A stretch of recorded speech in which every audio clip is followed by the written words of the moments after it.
Good evening, this is Cab, here to drive you crazy, and welcome back to another edition of Boston Sports Talk.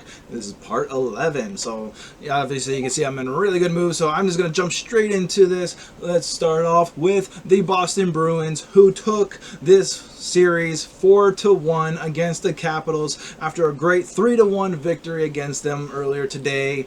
And I am just so proud, so happy to know that after last week when we had a very unnecessary loss to an overtime game against them, in it was just one of those things that you just go, you can't have these kind of mess ups, because we obviously had a great opportunity the entire time to be able to make sure that we can progress.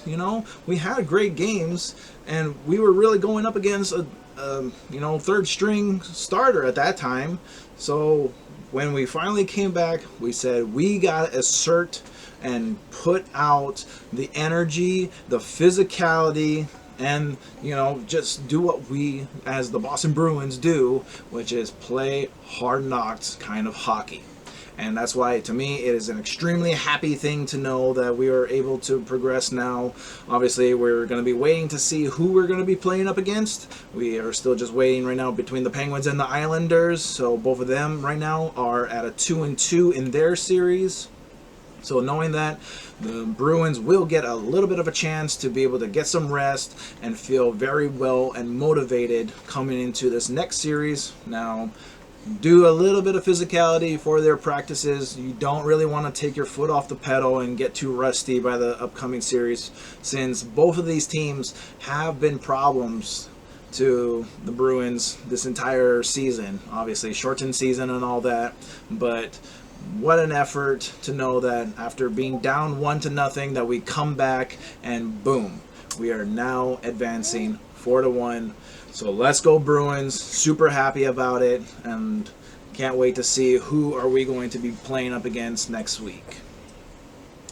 Next thing that we'll talk about is going to be the Boston Celtics, who unfortunately had lost their first game to the Nets.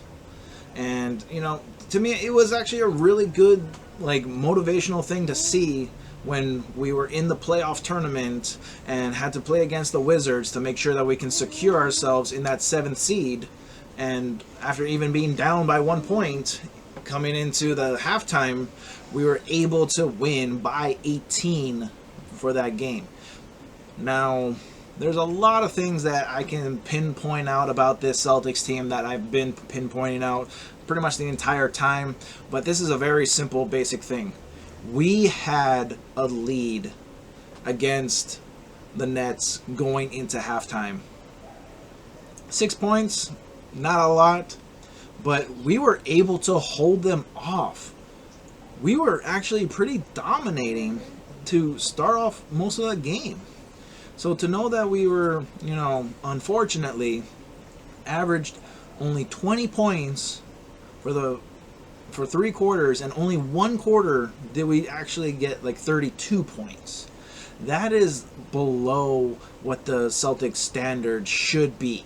And especially going into that 4th quarter when we already gave up, our initial lead, and then it was only 3 or so minutes left in the game, and it was 21-9 in that perspective of how much points were being scored.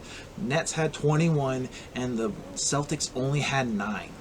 Now, to say that we were able to get another 11 points to finish off that quarter, still not good enough, because losing by 11 points is still kind of rough for a team that has basically been doing this almost all season, where we've always had a good lead on them come out from the first half and then just never is able to do anything to the continuation of the game.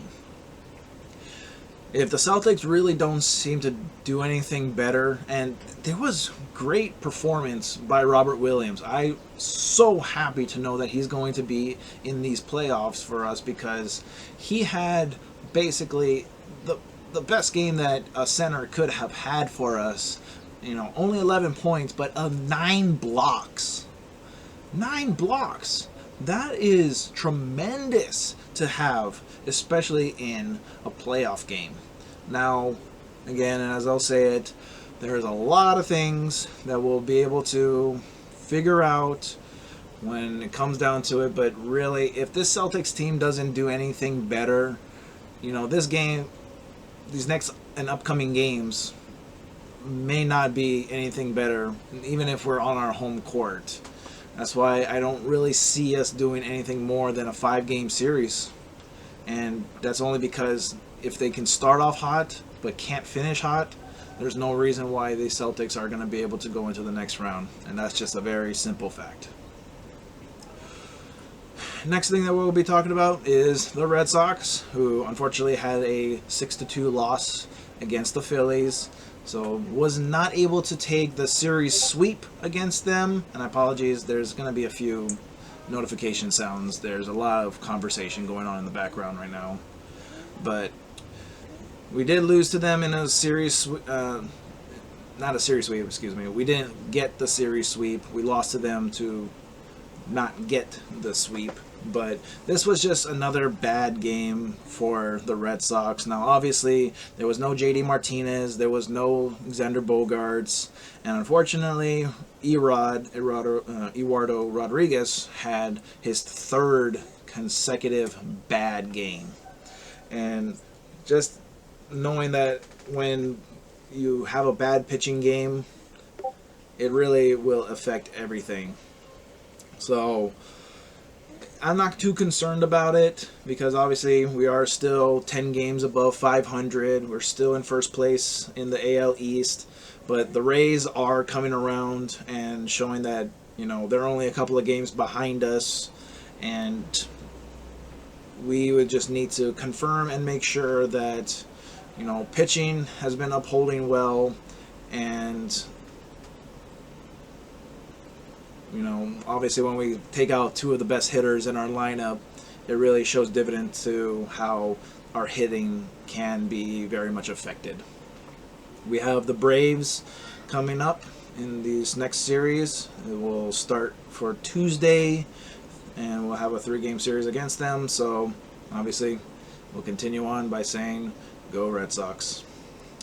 And last but not least, just to finish it off, wrap it up, with the New England Patriots. Obviously, we're still in May right now, coming closer to June pretty soon, but there is still a lot of things that are just very ticky-tacky from this point forward. There's really no real big news besides a few more people that we were able to sign.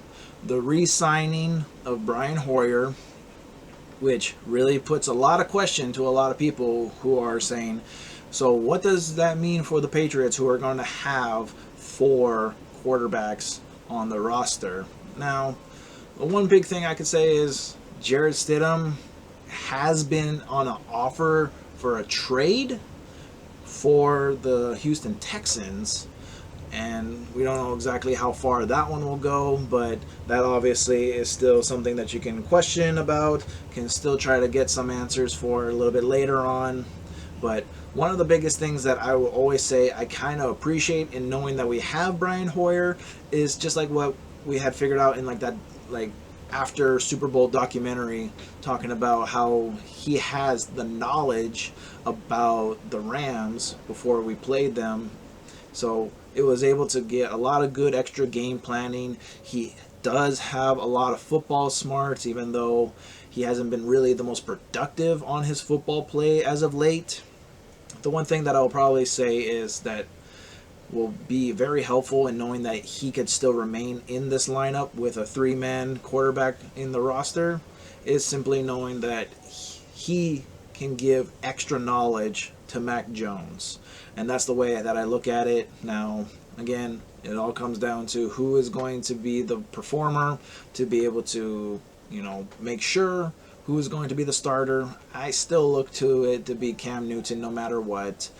But obviously, Mac Jones has been showing great positivity out of everyone who in their, summer camp has wowed and, put a good name in his heart to say he understands the playbook. His recognition of the field, his ability to understand the audibles has shown very diligent to the coaching staff and the players as well.